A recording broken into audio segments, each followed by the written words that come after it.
In Memphis, nothing comes easy, and that's exactly how we like it. This is a city built on hustle, on heart, on grit. And at Carway, our rides are built the same way. Tough, reliable, ready for the grind. No games, no gimmicks, just Memphis-style service. Real, honest, and built on trust. Where grit meets grind, you meet your next ride. Carway, grit, grind, and Pink Beetles.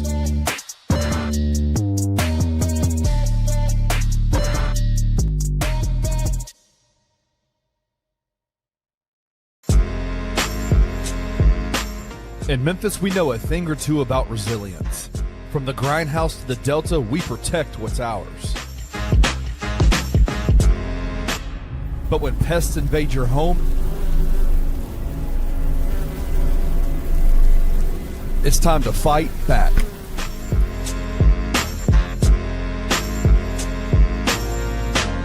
Grade A Pest knows how to handle what crawls, flies, and bites. With local experience and guaranteed results. I'm Reggie with Grade A Pest Control.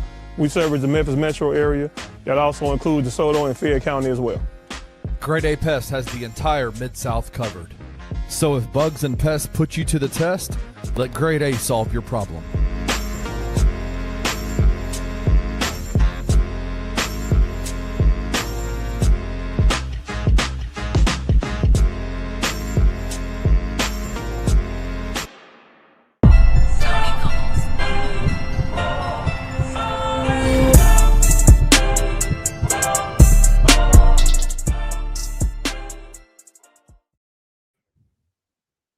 What is up, Memphis? I am Rusty with the $2 Sports Show. Got my guy Kenny Stubblefield here with me tonight, rocking with me as the Memphis Grizzlies fall to the Minnesota Timberwolves. Come on, Eddie. Oh, Lord. It's an unprofessional show.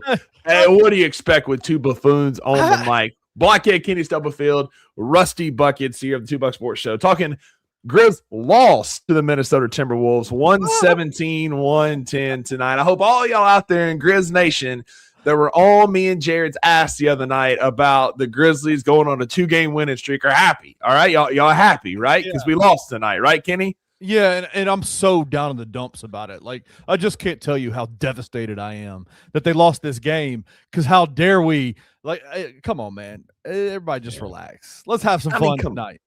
That's it, man. Like, we were competitive for like 2.5 quarters. Watch out, we got a badass over here. We beat your ass. Guess what? The sun rose. The night sky is black, grass is green. Like, what else do you expect? My God, dog E3F. Like, I don't know what you expect, man. All right, all I gotta say about dog E3F is that this dude is clearly a front runner.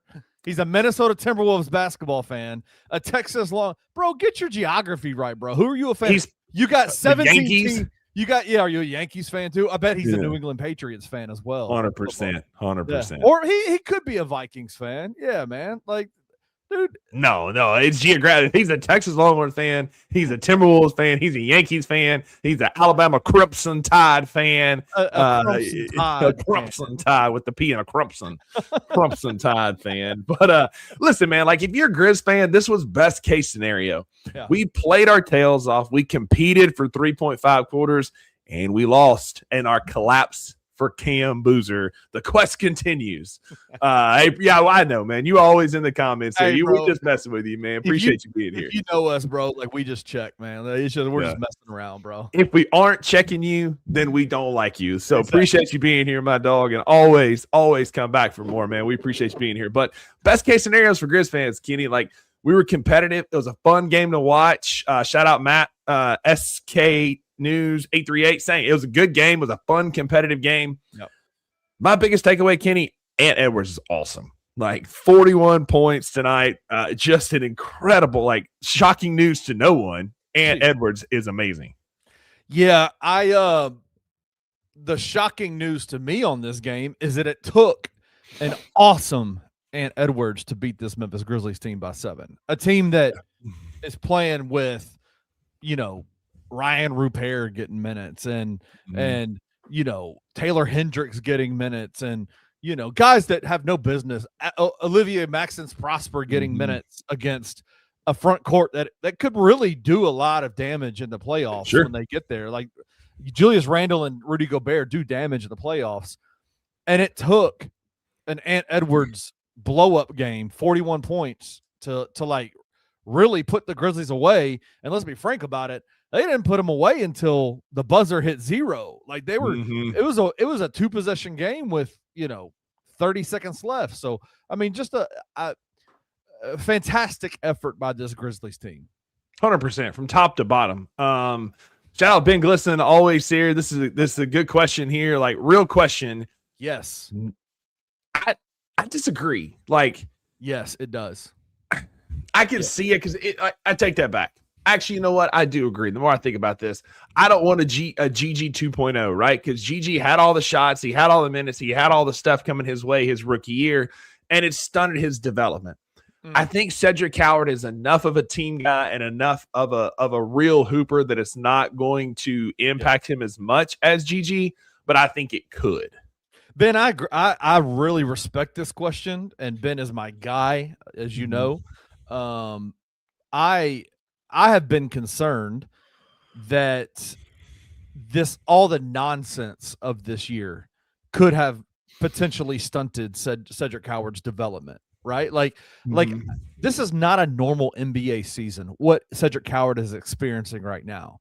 But I do agree with you. The one thing that I would say is that it feels like Cedric Howard he's what we call an old soul, right? Yeah. Like a guy who is mature beyond his years and has a level head on his shoulders to the point where I really, really hope if Cedric Howard was, and I don't mean this disrespectfully because I've got a lot of love for this kid. If Cedric Howard was an 18-year-old Gigi Jackson in his rookie year, it might be I might be more concerned. But yeah, Cedric Howard is a different level of maturity at this age than Gigi was when he went through this process. Yeah, Ced is older. Ced's been through the ringer. Ced has a better head on his shoulders. Cedric is just a hooper. That's what he is. And I think that while there can be some impact, I don't think it's going to be as monumental. Also, I agree with Matt here. I don't think Scottie Pippen Jr. is a suspect point guard. Hot take. Who said that? What, that he is suspect, or that he's a suspect point guard? Well, no, he's just to Ben's point saying gotcha. No big suspect point guard. My bad. Matt is saying I don't like agreed. I like Omax is a fake center. He shouldn't be a center. I don't think Scottie Pippen Jr. is a suspect at all. And if you listen to the 2 Buck Sports Show today, hot take was dropped. Yeah, hot take. Me and Wayno were phenomenal question was asked. Do we keep SPJ? And my answer to that is yes. Hot take. This is going to ruffle some feathers around Bluff City media. I don't think we need to be pressing to get a point guard in this draft. Acuff is great, and if that's just the guy that's there when we pick at 8, you sprint to the point guard and you take Acuff. But I think if we can turn this draft into wings and bigs, because the last good wing we had was freaking Rudy Gay in his first couple of years in Memphis. And I think if we can focus on, let's say we get some lottery luck and we can go get a Cam Boozer and then get a Thomas Howell from Florida or a Jaden Quaintance from Kentucky, or, Kareem Lopez, wink, wink, nod, nod to the 2 Buck Sports Show tomorrow. I wish I could wink. I wish I could wink.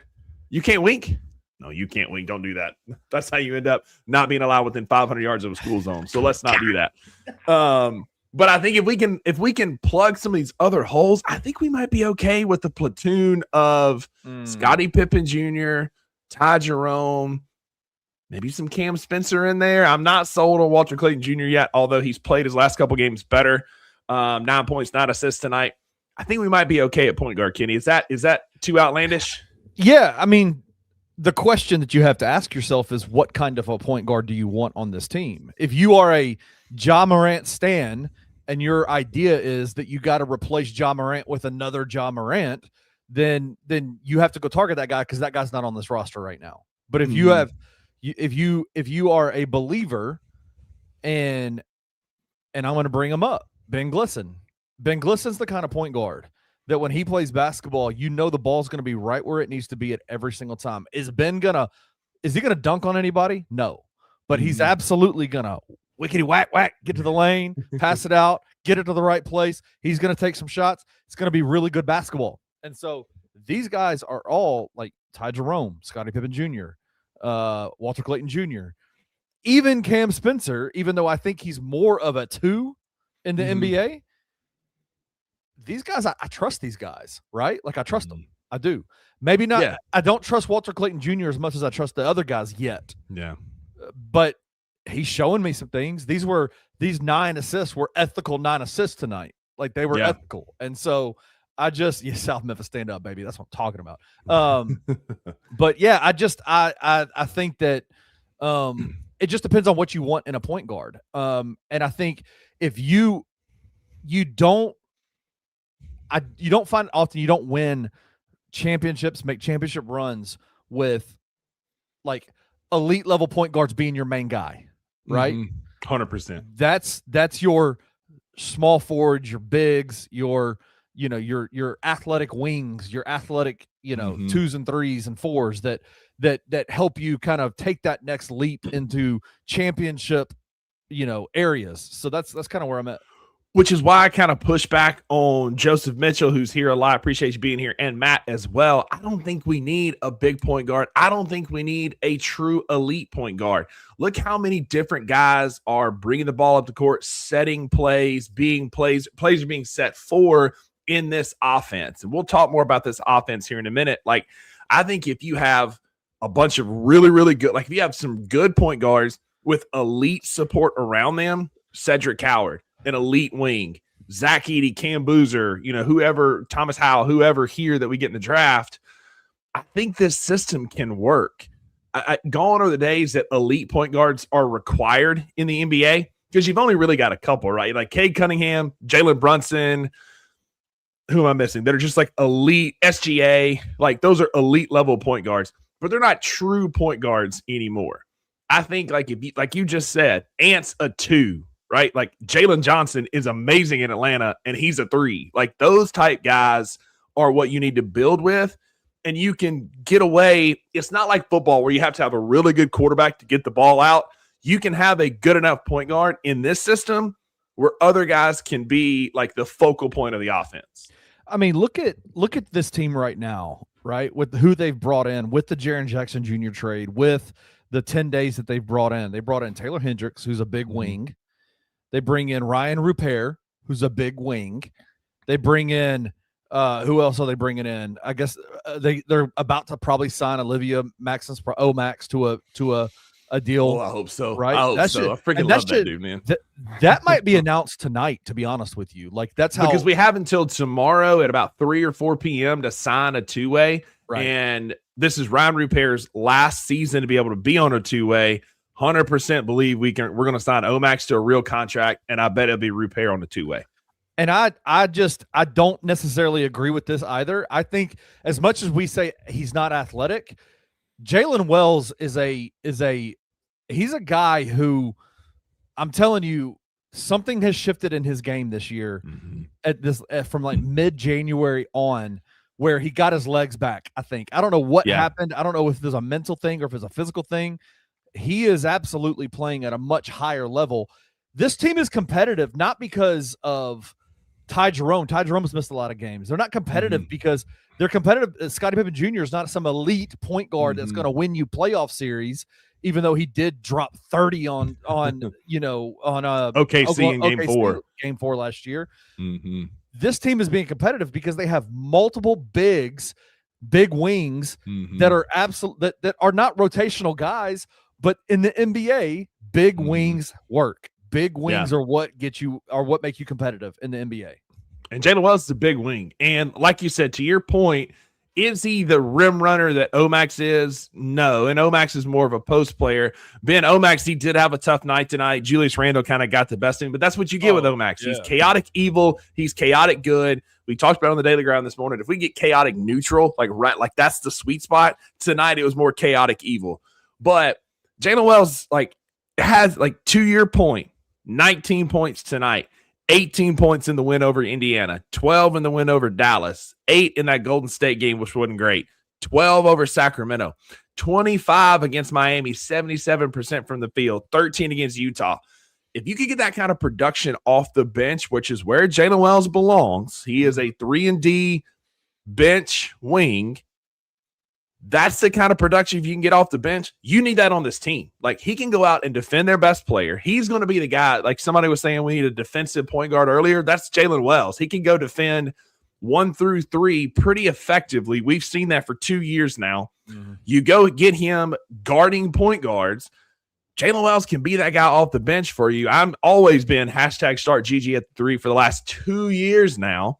And you can't tell me that a lineup of, let's say, SPJ or Ty Jerome, pick your poison, said GG, Boozer, and Edey. That's a great defensive lineup. That's an athletic lineup, contrary to what my $2 Sports Show co-host says, and a freaking fun lineup. Man, I'm trying to manifest. I'm saying Cam Boozer's name at least 20 times a day to try and manifest that shit. Yeah, you are definitely, and I'm right there with you. I do want to say, Drew has not been on the show since he made that statement, and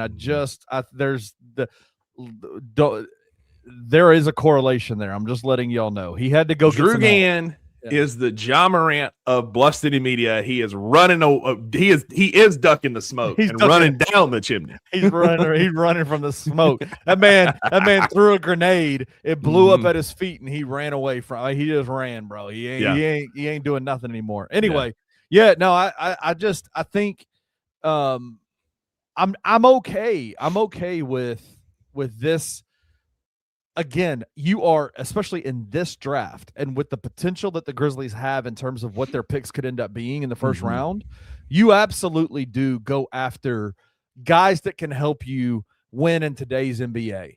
And if that and I've said it, I think Darius Acuff is so talented. I think he's the kind of guy I would look at as high as 4 or 5 in this draft.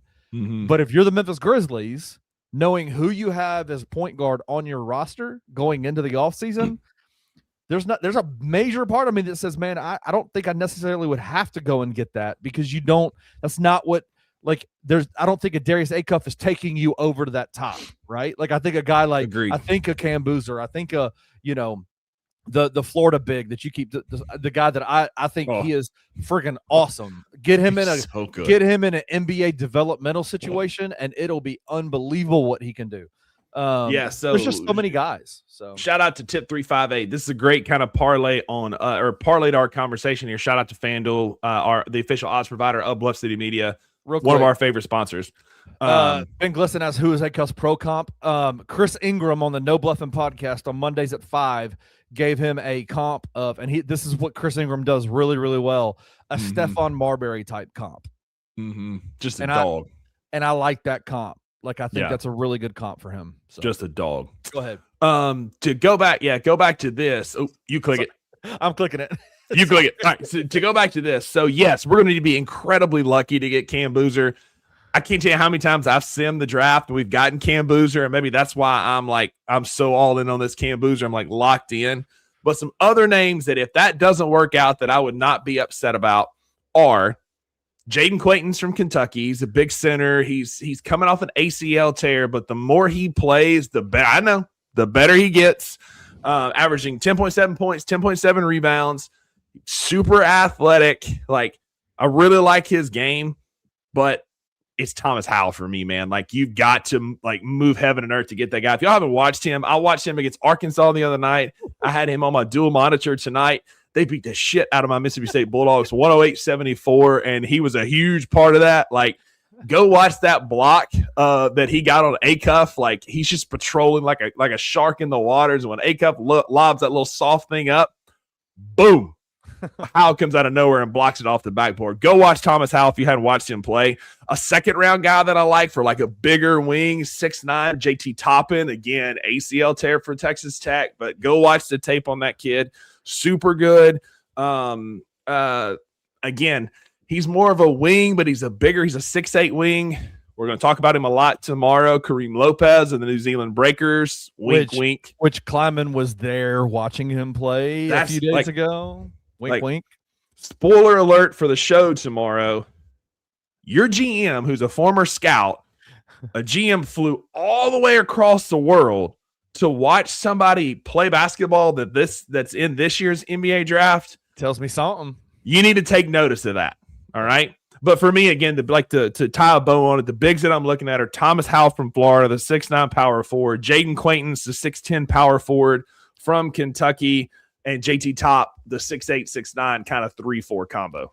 The only guy that I know out of that group that I've seen play in college is Thomas Howell from Florida. I've been watching him since last year. Florida's front court is elite. They're defending national champions, and I could absolutely see them, repeat this year. They are very, very talented. Walter Clayton Jr. played on that team last year. They were, and that's when I kind of fell in love with Walter Clayton Jr. Because I thought he was so good with those guys last year. But Houck has gone from being a guy who came off the bench, was kind of a six-man who would kind of fill it. He just bang everybody. Well, big pause. Jeez. Immunity on that one. Yeah. He would just come in and just throw his body around in the paint last year.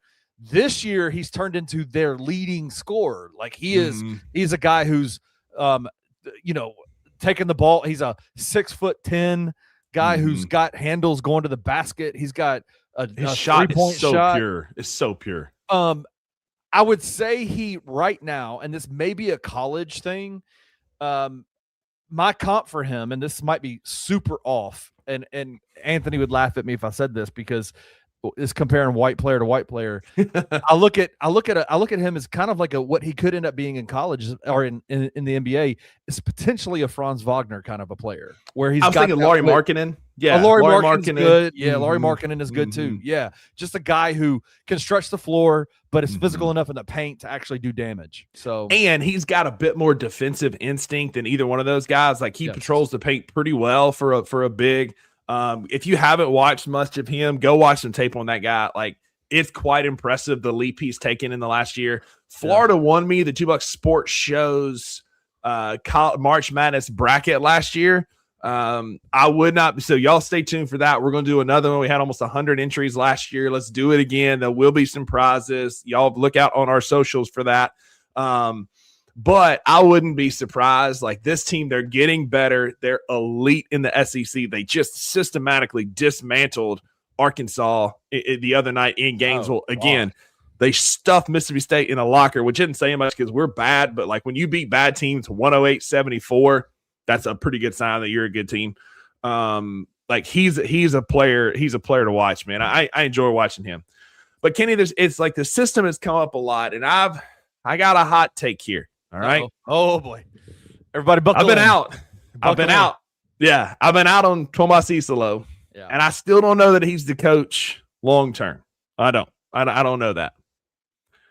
But I see the vision of this system. I do too. Of this offense. I don't love the hockey style minutes. I don't love our best players playing the same minutes as Santi Aldama and Taylor Hendricks and everybody playing 24, 25 minutes. Like I don't hate that. I hate that. I don't want that. But the floor spacing, the pace, for the first part of the season, all we got was pace. There was no intensity and there was no aggression. And I blame Jaren Jackson Jr. and John Morant for that. They're gone, and what are we getting? Pace, intensity, and aggression that Tomas Isolo promised us. I see the vision with this offense. Again, the floor spacing tonight was so good. We are on pace to set a franchise record for assists per game, averaging assists per game. Pete said it on the broadcast tonight. We're averaging 29 assists per game. Right now would be, if that continues, would be a franchise record for assists in a season, and we're doing it without a bunch of real NBA players. Like we're doing it with a bunch of like role players who are G League and bench guys. Imagine if you get a point guard who's actually bought in. Imagine you get some wings who can actually really, really fill it up and score. A healthy Zach Edey in this system, Kenny, I see the vision, man. I see the vision. I do too. I think that it has been really easy to judge Tomas Isolo and what he ultimately could be as a head coach in the NBA based off of this system this season. And I would hope that we'd be able to take a step back and say, you know what, like number one, he's growing into this role as a NBA head coach, which shockingly enough, Rusty, is absolutely different than coaching a EuroLeague team. It's just different. How about that? It's just different coaching in the NBA. It's just a different type of situation. Different level of talent, a different level of schemes, a different level of all. I'm gonna throw some shade here. It'd be like the University of Memphis joining the SEC. Hey, screw you, bro. Hey, relax. We haven't won a game since February 8th, so I'm going to need you to relax, okay? You're just saying. You're just saying. The wound is being You imagine this Memphis team having to go to Gainesville right now? Like Florida would double them up. Like it would be like 120-60. They got beat by 20 by East Carolina on Sunday, bro. Like I'm telling you, Florida would lap them. East Carolina is 232nd in the KenPom rank in the net rankings right now, and Memphis got beat by 20 by them. So Memphis is cooked. And so in this conversation, like here's Chris from the No Bluffing podcast. He's still trying to get us to draft point guards. Like we talked about this a few minutes ago, Chris. Kenny and I don't think we need to go draft a point guard. Like we're not trying to fit this system. We want best available, and we both want guys who are athletic, wings, and bigs. Like we've had enough of the point guards. This system doesn't require elite level point guard play. Go get me some wings who can score and some bigs to complement backup Edey. And I think the point guard platoon we have may not be too bad. Yeah, I want to know what Chris has to say about that, because honestly, I don't mind Michael Brown and Kingston Flemings. I think that those two guys are awesome. Again, like I said, if we're in that 7-8 range and those guys are there, I'm sprinting to the podium. Yes. I think there are more needs to be addressed. Again, the last really good wing we had was young Rudy Gay. And we need a guy, we need a killer at the 3. We got one in Cedric. I think Ced's going to be that guy at the 2. There's just so many good wings and bigs in this draft. Yeah. I mean, I get it. And it's hard to read the comment. It's like reading text messages, trying to figure it out. Like the system can work with a guy like that, and they probably make it better. But I think what we were talking about earlier, just in this system, having so many ball handlers and so many people that can bring the ball up the court and so many guys that can make the sets, I think you can get away with Ty Jerome, Scottie Pippen Jr., Cam Spencer, some sparing minutes here and there with elite wing play from a Thomas Howell, if that's how the draft falls, or Yesufu from Baylor. Like some of these wings that are in this draft, you can make it work. Yeah, you're talking about a Michael Brown Jr. who is 6'5", 190 pounds. You're talking about a Kingston Flemings who is a 18-year-old, 6'4", 6'5" guy who has the frame and the body. Like if you see him, he's relatively skinny right now because he's 18 years old, but he's got the frame to put on some pounds, some muscle, some width to him. And so I want big wings, big guards that can handle the ball, and that's a Kingston Flemings, that's a Michael Brown Jr. I think it's super interesting. I don't think another guy that I would like as a point guard. Again, I would love, in my lottery luck, as Chris talked about here, if we can get Cam Boozer at the 4, Kareem Lopez at 16, 17. We've got that 32nd pick, and where does Zach Kleiman make his living? At the tail end of the first round, Desmond Bain, Santi Aldama, found some gems there. If we could trade into the back end of that first round and get Christian Anderson from Texas Tech. I haven't seen him. What's he like? He's 6'3", but he's got a frame that can fill out. He is a 20-year-old sophomore averaging 18 points, 7.2 assists, But since JT Toppin went down, JT Toppin was the heart and soul of that team and was the force behind that. The very next game, I want to get these stats exactly right, so I'm pulling it up, so I might delay a little bit. But the very next game, they go out and they play. He goes down in the Iowa State game. I got to pull it up right here. They go play Texas Tech. Yeah. Or Texas Christian. No, Arizona State is when he went out. It was the Kansas State game was the next game. And all Christian Anderson did was go out for 38 points, 11 assists, dominated without the other guy. Like, you talk about just a gamer who just shows up and plays his tail off. I like Christian Anderson. If you haven't watched him play, Chris disagrees. He's got Christian Anderson on his bus list. Are we how much Texas Tech have you watched, Chris? That's what I want to know. Like, be honest. How much Texas Tech have you watched? Because I watched quite a bit. Watching JT Toppin, I want to know how much you've watched. All right. Memphis Grizzlies just announced following medical update for Zach Edey. Center Zach Edey underwent successful surgery to address ongoing discomfort and bone stress in his left ankle. Will miss the remainder of the season. Expected to make a full recovery in advance of the 26-27 regular season. So our boy went under the knife today. Again, if you're paying attention, this did not surprise you. And if you watched the $2 Sports Show and the Daily Grind on Monday, I did a deep dive on what the deltoid ligament is and how it's not that big of a deal. Laxity in the that's your trap. Oh God, this was your deltoid. That's the deltoid. Deltoid ligament is in your ankle, and the deltoid ligament in your ankle is very sturdy, very thick, and a very dense ligament. It's not one that it accounts for less than 5% of all foot injuries globally, like in research and literature. So the fact that he had to go in and get it tightened up is not that big of a deal. I think he's going to be he was out for 4 months with the lateral ankle because he had that June the 10th and he returned. So he's out 5 months. He returned in November. I think we can expect a less recovery time, 3 or 4 months for this because of the durability of the deltoid ligament. I think this was just a cleanup. I am not worried about this long term. If they had to go back in and fix the same ligament they did the first time, that's a different conversation. Be concerned. Different conversation. I would be worried. I'm not concerned about this. It's not like he was going to play summer league anyway. Give him the summer. Yeah, right. Shocker to Captain Obvious here. He wasn't going to play summer league anyway. Yeah. Give the guy some recovery time. I think he's going to be fine and ready to go for fall camp. Interesting. I like that. It is so nice. I'm just gonna be honest with you, and I'm speaking for all the fans that are in the commenters that are in the comment section. It is really nice to have a doctor on staff at Bluff City Media to be able to go, hey, bro, help us, man, help us understand. I see y'all crashing out. Yeah, I see y'all crashing out, and I help. I've been featuring on the Chris Vernon Show. I've been on Locked On Grizzlies this week. I'm just trying to help the people out.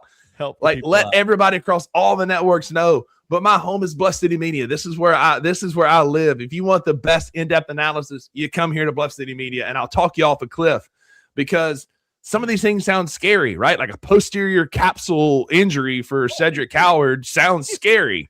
But Mug was out playing tonight like he was fine. He was fine tonight. Chris says, I hated AP and kinesiology in college. Rusty the GOAT for going the PR route. That shit was terribly hard. Whoa, pause. Big pause. Lord. Yeah, PT was no joke, man. It was super, super. We had over 600 applicants, little humble brag, over 600 applicants for our PT class, and they only took 60 of us. And I was in that 60. I think I was the sympathy pick. They're like, we're going to take this redneck from North Mississippi so it balances the scales with all the smart people. And then here I come roll up in my. Were you DEI? I might have been the DEI admission or UTHSC. All right. Hey, real quick, another question I want to bring up because we might have some breaking news here. David Owen says, are y'all still big on Devansta or is everybody full on for Boozer now? Listen, it might not even be a question mark because number one. Yeah. It's that same competitiveness. Yeah. Do you think you will? Well, I might not leave. What do you mean? I might not leave college. Why not? No, I just got to return to the season. So you haven't made up your mind that you're going to go into the draft after. Nah, cause my mom wants me to graduate. Really? Yeah, so I might not leave, but I might leave. He gonna leave. Like, are you kidding me? Like, Bro, he signed a might- contract he for might not leave. no booze, no booty, and no bad words. Like, he's going to the NBA. What you talking about? He might not leave. AJ Devasta might stay at BYU next year. So, can I answer that for real? Like, for real, for real? Yes. I think it depends on what your goal is. I think the upside to AJ Devasta is significantly higher than anybody else in the draft. Like, that kid could be generationally good. But I think the runway to get there is a lot longer, whereas Boozer can plug and play next year. And so if you want this to be a short rebuild and you want this thing to get traction next year, Boozer is the pick. I think if you want long-term upside and like future star power, Devasta might be your guy. Or as Tip 358 says here, Boozer this year, Devasta next year. Let go. I'll take it. Yeah, Count Tip, me in. this is ZK. I know you like our shows. You're always in the comments on your burner accounts. Call this man. Make this happen. Are you saying ZK is Goon the shooter? Is that who you're saying, ZK? Oh my God. I just like it could be. It could be, man. In the comments, talk about Jaren for 3 years just to trade him to Utah. Shout out. Listen, man. Devasta gets called Rich Homie Quan in the group chat all the time. And if you know, you know, like the two, like look at the two of them, RIP Rich Homie Quan, but they do look a lot alike. Dude, look a lot alike. But like, so somebody asked about Zach Edey insurance earlier as well. There's a lot of dudes in this draft that could be that, Kenny. I think Quaintance could be a guy that kind of fills that role. Ade Mara from Michigan is another big who's 7'3", 255 pounds, a 21-year-old junior, 18 points, 11 boards for Michigan, a great rim protecting big. Somebody else was saying we need to go get a center in free agent. See, I don't know which centers are going to be available this summer. Yeah, I think it's a thinner class. I haven't done the research on it, so I don't know who's available exactly. Yeah. I do know Andre Drummond is available. He is a free agent. Would you want to? I know this is like we're going back 3 seasons ago. Is that somebody that you might potentially want to go look at as a backup big? Possibly as a backup big. I don't hate that. He had a 3 the other night and immediately got a technical for celebrating it because he made his 1 3 in the last like 6 years. But I don't hate it. I don't. Again, he's the Taj Gibson, right? He's just a veteran presence. He's a leader in the locker room and a big that can be, serviceable here and there.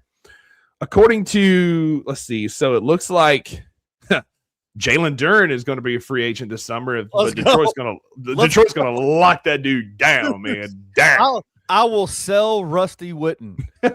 I'll gladly be sold. Jalen Duren to the Memphis Grizzlies. I'll sell them me Central Barbecue. They can rename the Bass Pro Pyramid. We can change the M Bridge to like the D Bridge. Pause. Like whatever y'all want to get Jalen Duren to Memphis, I would do unholy things. Yeah. I don't disagree with this. I just think he's going to make too much. I think he's going to make too much money, honestly. Yeah, the Grizzlies in a contender. Yes. I think Jock Landale made himself some bank this year. Isaiah Hartenstein is a free agent this summer. What if Jock goes to Oklahoma City? I don't like that. We're not going to talk about that. Yeah, we're not going to talk about that. I'd like Jock back. Walker, let's see, Walker Kessler, but he's going to re-sign. That's not even somebody we should consider. Mark Williams from Phoenix is a restricted free agent. Meh. Mark Williams, the guy who injuries, the guy who let the Grizzlies up for 40 points one time, but he plays like twice a month. Like he can't stay healthy. I would call Hartenstein. Hartenstein, I don't think has made himself a fat contract. He's not been as good in Oklahoma City this year. He, some injury issues, whatever you want to call it. But I'd call Hartenstein for sure for a free agent big. You don't think he makes too much money? I don't think he's going to make that much in his next contract. Mm-hmm. I'm looking at some of these guys who are. Vucevic is unrestricted this summer. Vucci Main, I don't hate that. 35-year-old, 15-year vet. He makes $20 million. He'd have to come off that a little bit. Some of the cheaper guys, Brooke Lopez, Kevon Looney, Day'Ron Sharp, Andre Drummond, Nick Richards. Oh, is Mitchell Robinson? You got Mitchell Robinson? Is. He's going to get paid, though. Somebody's going to overpay that dude. Mo Wagner's going to be a free agent, $11 million a year. DeAndre Ayton, let's go. DeAndre, my controller comes unplugged midway through the game. Yeah. There is one guy in the draft that if you had some insurance, if you had a late pick, maybe second round late pick, that I would potentially look at. And the only reason I know about him is because I did some reading up on him because he's played against the Tigers twice this year. Wichita State has a big 7'2", 260-pound big named let me get back to it. His name is Will Berg. 7'2", 260 pounds, averages almost a double-double right now. Doesn't play a whole lot of minutes for them. He plays like 20 minutes a game, something like that. But guess where he came from? He just transferred into Wichita State, and he was the backup to Zach Edey at Purdue for 2 seasons. How about that?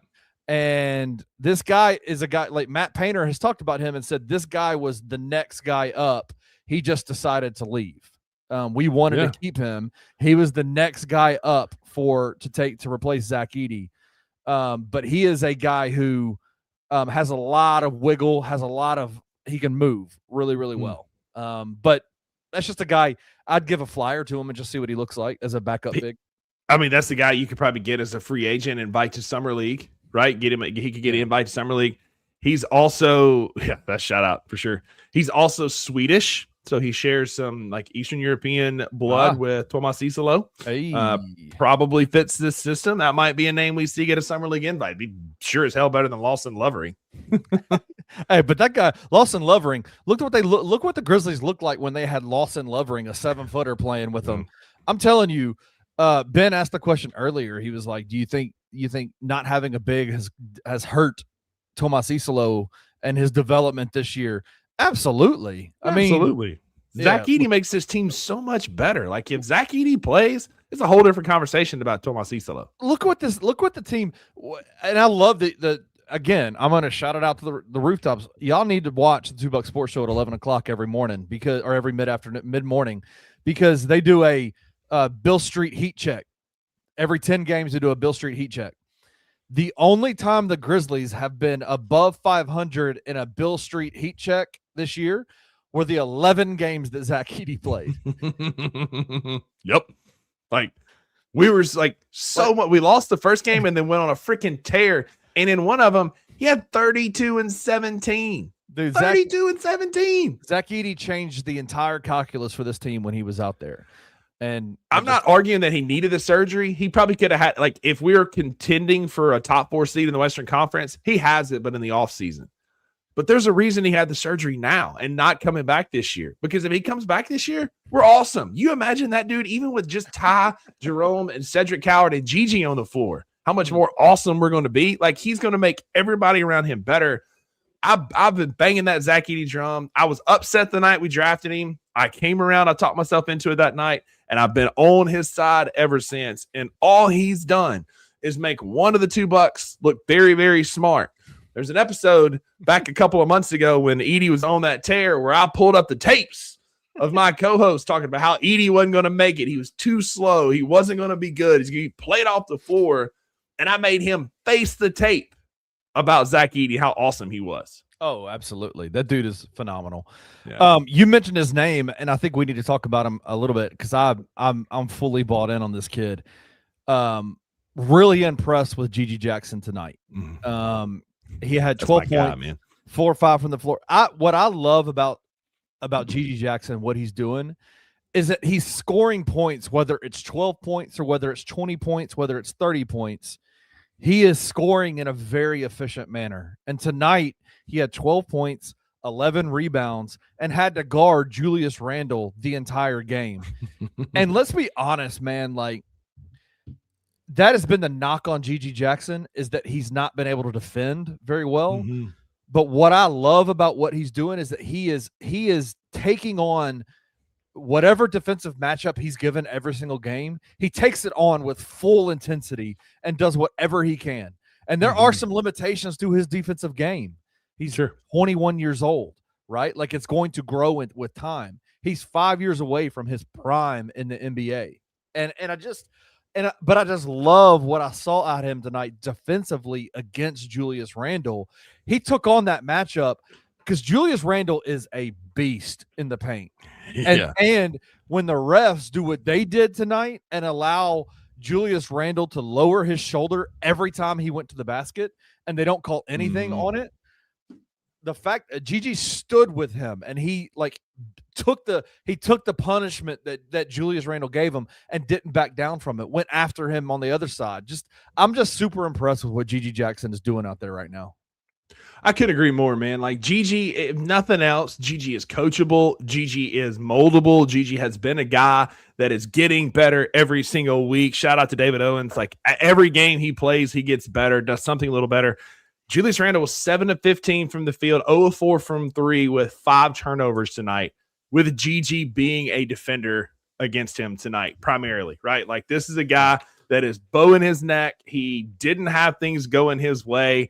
And all he's done is listen to coaching, be coachable, and played really well. Listen, so real quick, shout out to your guy, Ben. I got to pull up this video. I was playing around with CapCut the other night. I made this video. If John Edey could have played together, the tank would have never happened. If John Morant had played basketball, this whole blow up would have never happened. And I got a video of y'all to show you like what it looks like. That's Thomas Howell with the block on Darius A-Cup the other night, by the way. So that's the guy we were talking about earlier. That's what happened to Grizz Next Gen. John Morant blocked all of Grizz Next Gen because he decided to act a fool. Yeah. Man, Anthony had an awesome segment in the first part of the show today about this game tonight and how it's so sad that this game, like the rivalry from a few years ago that was budding between Minnesota and Memphis, after that playoff series, man, it just was it's so frustrating to see where the Memphis Grizzlies have gone, and I just think it's literally at the feet of Ja Morant. Like it's literally at his feet. That if he had kept up with his end of the bargain in terms of taking care of his body, taking care of his off the court stuff, of even taking care of his the mentals, taking care of the development of his game, man, like the title of the show was "This Game Should Have Meant Something," right? And it's super frustrating to me that this game meant absolutely nothing tonight outside of the tankathon, right? And it's really, really frustrating to know that where we were, where we are now. It's just frustrating. I'm old enough to remember that playoff series where Ja and Ant went toe-to-toe, went at it as young stars, future stars of the NBA, and Ant is still proving it, and Ja is doing nothing, and Blunt Smoker talks about it. Like, Ant does get praise for it because the production's there. He plays. He backs it up. He's earned the right to go at the coaching staff, to do the things that, like to be whatever, like because Ant plays and he plays at a high level. I'm old enough to remember last year, Kenny, when this game was on MLK Day, and it was Brandon Clark's one of his first games back from injury, and he closed out on Ant, forcing him to miss the shot. The Grizzlies won at home on MLK Day. Like, this should have been the rivalry of us up and coming, kind of playing for that second tier behind OKC and maybe Denver. But like, what it's always going to be the overarching theme of Grizz Next Gen will always be what if? Yeah. What if Ja Morant had been Ja Morant? Yeah, I understand what Blunt Smoker's trying to say, and I don't disagree with him on this, because here's the thing, like, and what we've said, my response to Blunt Smoker on this is none of the stuff that happened off the court, none of the stuff that happened anywhere. If Ja Morant played as much as Anthony Edwards plays, all of the other nonsense would have gone away. 100%. Like, it wouldn't have mattered. It wouldn't have, like, none of that stuff would have mattered. Him coming out publicly and talking about the coaching staff, it wouldn't have mattered. Probably would have been like hey man, let's not do that. But for that to be kind of the end of a week where he had not played, come back and played, and then demanded a extension, and then publicly like downplay the coaching staff, and then say my joy's gone. Like all those things would have not mattered if he had just played basketball. Like that's it. That's it. Winning cures all, and Ant plays winning basketball. He dropped 41 on our heads tonight. He goes out and he plays hard and he hoops and he's a winner and he plays consistently. Yeah. Something John Morant hasn't done in 4 seasons. Yeah. Ant has been doing it since that playoff series. Ant has been doing it. John Morant hasn't. I was in the building when that happened, and I that is something like I can forgive a lot. I'll never forget John Morant. Like, and that's gonna be like that. That's always gonna stick with me with John Morant quitting on us on Halloween. Like I was in the building that night.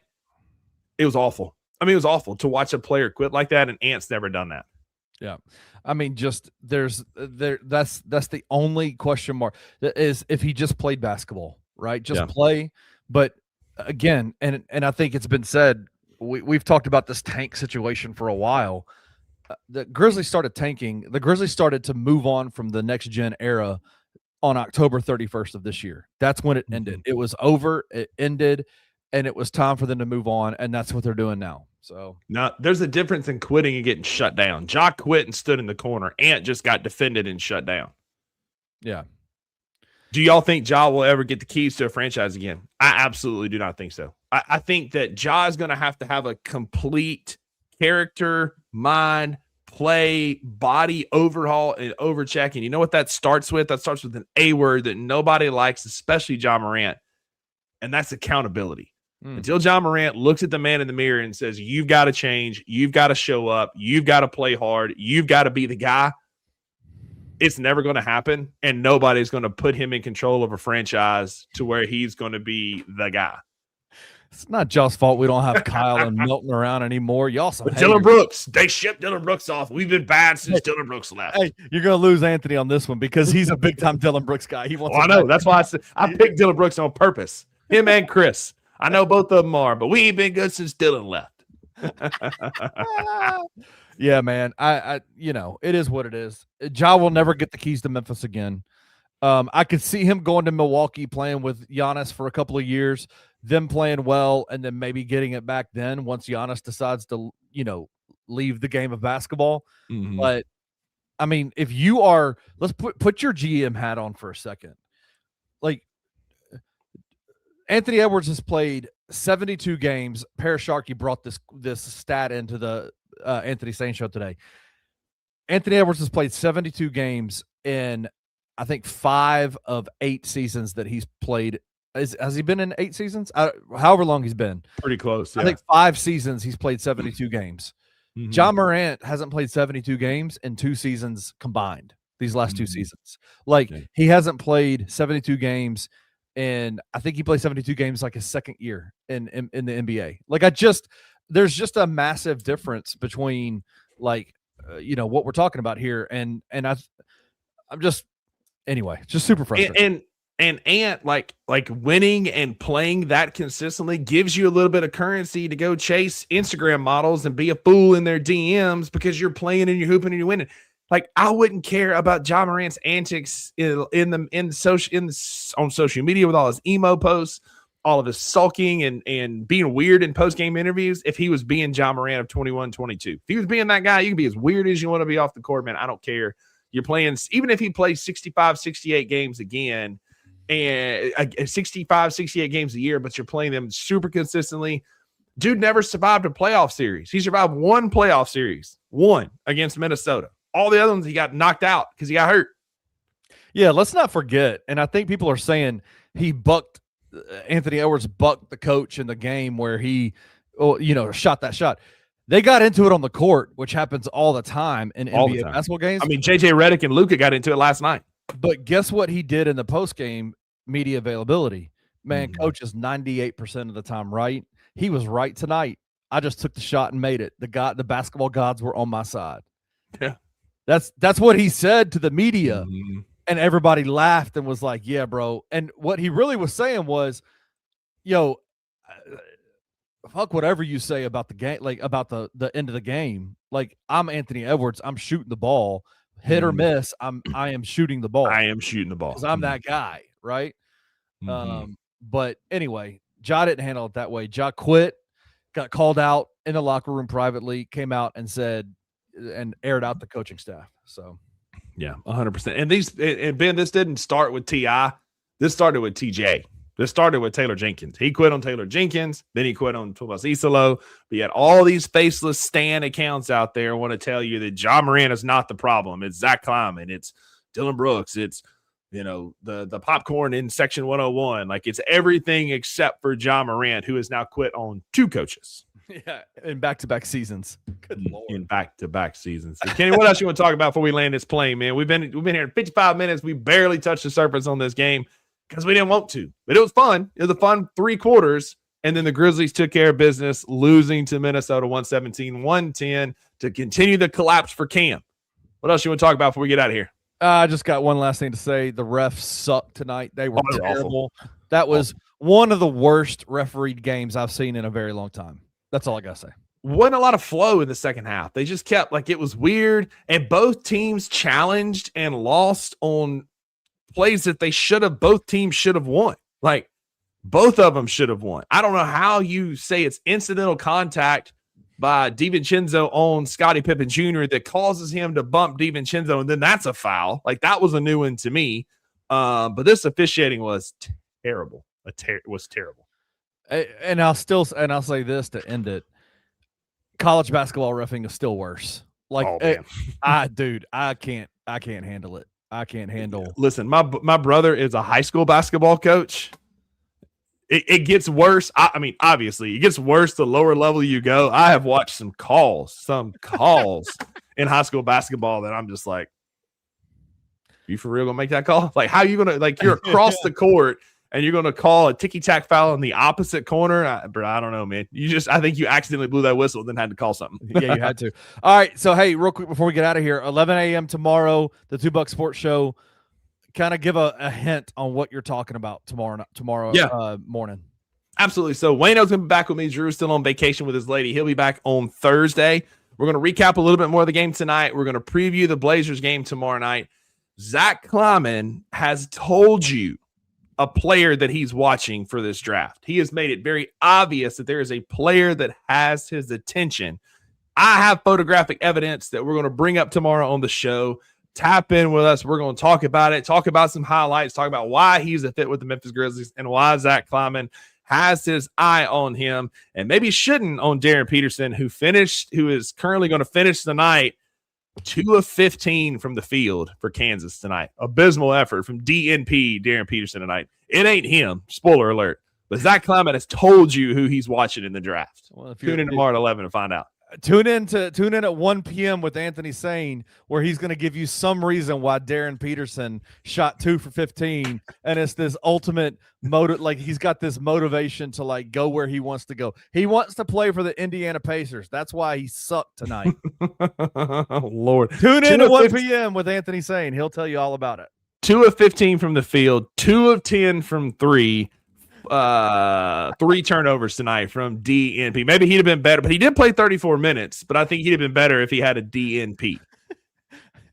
Let Ja be Ja. Live with it, right? I don't want another John Morant freaking basketball team, man. I had enough of John Morant these last 3 years. Baby Mamba over here, Darren Peterson doing his thing tonight. Shout out. Miss me with that. Miss me with that, man. But tune in at 11 o'clock, tune in at 1 o'clock, tune in at 7:30 with Luke and Jared in the morning to get your day started right. We got a litany of shows tomorrow. Don't miss a single one. All right, let's get out of here. Yes, sir. All right, y'all. Appreciate y'all being here. Y'all have a great night. Go be a friend to somebody who needs a friend, and we will see y'all tomorrow morning at 7:30.